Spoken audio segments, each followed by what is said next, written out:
আসসালামু আলাইকুম। যে যেখান থেকে আমাকে দেখছেন সবাইকে জানাচ্ছি প্রীতি ও শুভেচ্ছা। আজকে যে বিষয়টা নিয়ে কথা বলবো সেটা হচ্ছে আপনারা হয়তো সবাই চিনেন ব্যারিস্টার সৈয়দ সাইদুল হক সুমন ভাইকে। তাকে নাকি কে বা কারা হত্যার হুমকি দিয়েছে। এই বিষয়ে তিনি থানায় একটা জিডিও করেছেন। প্রশাসন এই বিষয়টা নিয়ে অবগত আছে।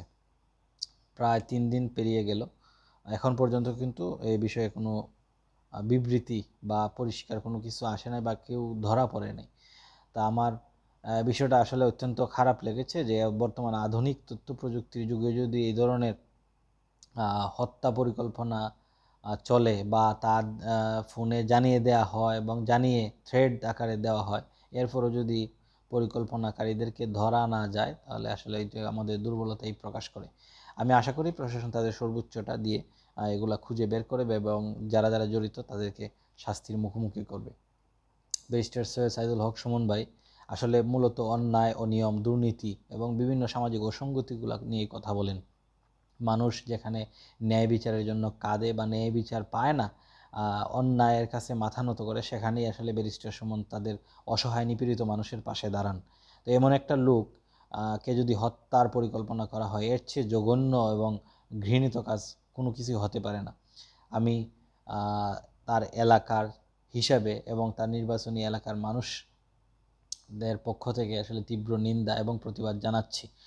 দেশের বিভিন্ন স্থানে, বিশেষ করে তার নির্বাচনী এলাকা সোনারুঘাট, মাধবপুর সহ তার দেশের বিভিন্ন স্থানে কিন্তু এই ঘটনার প্রতিবাদে সভা, মিছিল, মানববন্ধন চলছে।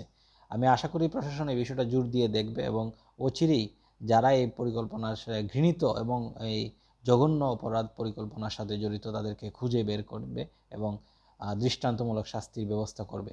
এবং যারা অন্যায়ের প্রতিবাদ করে এবং দেশের বিভিন্ন অনিয়মের বিরুদ্ধে কথা বলে, তাদের কণ্ঠকে আরও শক্তিশালী করবে এবং ব্যারিস্টার সৈয়দ সাইদুল হক সুমন ভাইয়ের বর্তমান যে কাজের ধারা, এগুলো আরও অব্যাহত থাকবে এবং তিনি সাহসিকতার সহিত উনি এগুলা মোকাবেলা করবেন। আমি তার জন্য দোয়া করি এবং জনগণের যারাই আছে সোনারুঘাট, মাধবপুরের সকলকে আসলে তাকে সহযোগিতা করার আহ্বান জানাচ্ছি। ব্যারিস্টার সৈয়দ সাইদুল হক সুমন ভাই আসলে দেশের প্রয়োজনে হলেও এমন লোকদের আসলে বাঁচিয়ে রাখা দরকার এবং রাষ্ট্রের প্রয়োজনে ব্যারিস্টার সুমনের মতো লোক প্রয়োজন। আমি আশা করি প্রশাসন বিষয়টি সর্বোচ্চ গুরুত্ব দিয়ে দেখবে এবং আমার বিশ্বাস তারা এগুলা খুঁজে বের করতে পারবে এবং বের করার পর তারা আইনানুগ ব্যবস্থা নিবে।